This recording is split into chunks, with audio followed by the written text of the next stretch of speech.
Stuart Barton joins us now with the American Senior Association.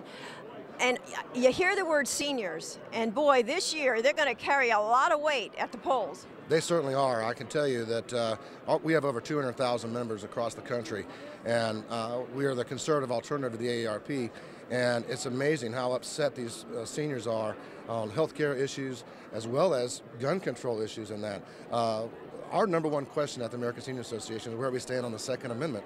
And of course, we answer that with we're constitutionalists, so we believe in the Constitution. Absolutely, we support the Second Amendment. It's not one of our four pillars, but the NRA's got a good handle on that. So they're concerned, and what are their concerns about that, do you think? That those freedoms are being eroded? Yes, I believe that, and the American Senior Association believes that seniors want to have their voice heard in Washington on issues like gun control and health care. When these issues are driven down their throats by the Washington bureaucrats and the President of the United States, it upsets them because they want their voices heard, and they want to be active, and they are active. I can tell you, we ran a campaign in the end of last year where we offered any AARP member a 2-for-1-year membership to the American Senior Association by mailing us their torn AARP cards. We received over 30,000 of them inside of a couple of months. So, Ginny, they are absolutely very active and mobile, and they want to make a difference. And that is so important. It's just like getting the young people involved. You look around here, there's students from all over the country. But you know what I find fascinating is you've got a senior population that is growing, and yet their voice under this administration has been diminished. It sure has, and it's evident with all the town hall meetings, tea parties, etc., where these folks are standing up and sharing their views on these things, and they're falling on deaf ears.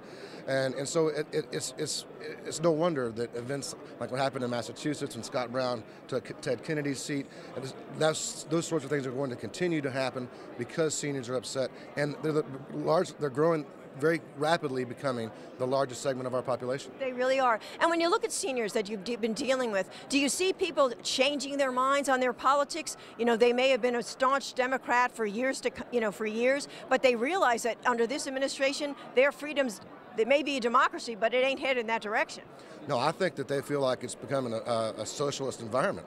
I think that they feel like these ideas and policies are being driven down their throats. The AARP has been, a lot of seniors feel like the AARP is stabbing them in the back by supporting things, including a $500 billion cut to Medicare.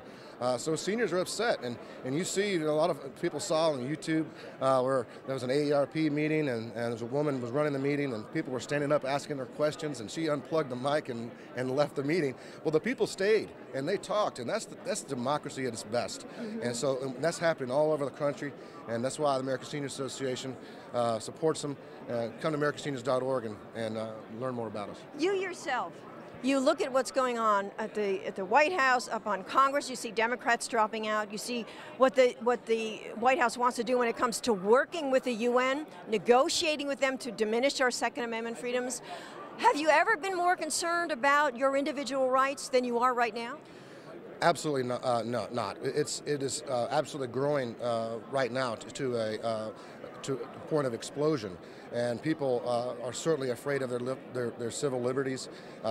And you know, it's not only an American tradition to have the right to bear arms, but it is something that people hold very dear. I joined the NRA when I was 16 because I wanted that badge of honor on the back of my car, and a lot of people feel that way, and more are jumping on that. I don't want to call it a bandwagon so much, but it's more of a movement.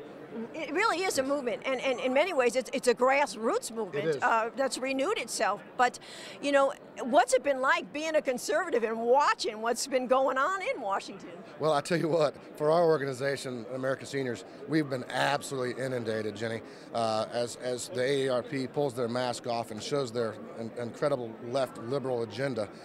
Most people don't join AARP for their agenda. They join because they think they're supposed to. They join because they want to get a discount on services and a discount at the Holiday Inn, not to support the largest liberal lobby in the country. And so They are flocking to the American Seniors Association in droves. We couldn't be happier. We're adding staff and building infrastructure to handle it, but we welcome it, and I'm glad that we're here for them. So don't you think those people that have said conservatism is dead are in for a real rude awakening? They sure are.